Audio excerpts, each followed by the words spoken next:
Hello! Welcome to Estel's Kitchen. Yeah, nakikita ba ako?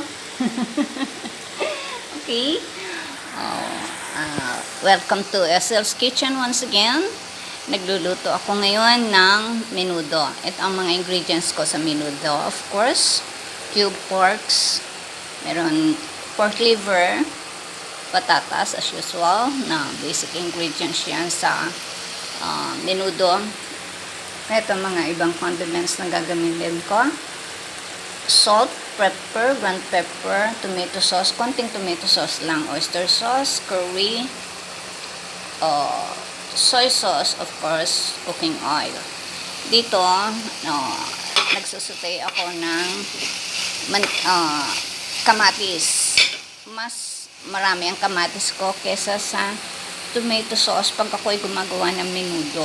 Mas preferred ko kasi yun, old style of cooking menudo.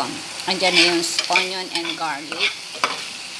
Medyo pinapalambot ko ang tomato bago ko ilagay yung pork.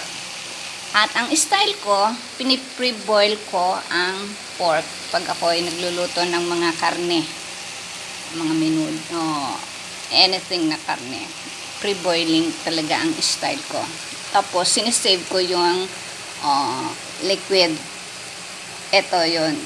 Naka-freeze ito. Frozen.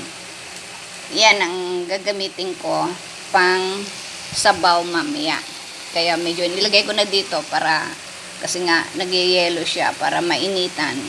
Para medyo tunaw na yan mamaya. Ganyan ang aking style ng pagluluto ng menudo.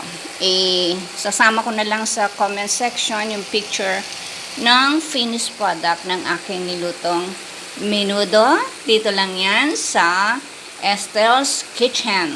Happy cooking and happy eating to all. Bye!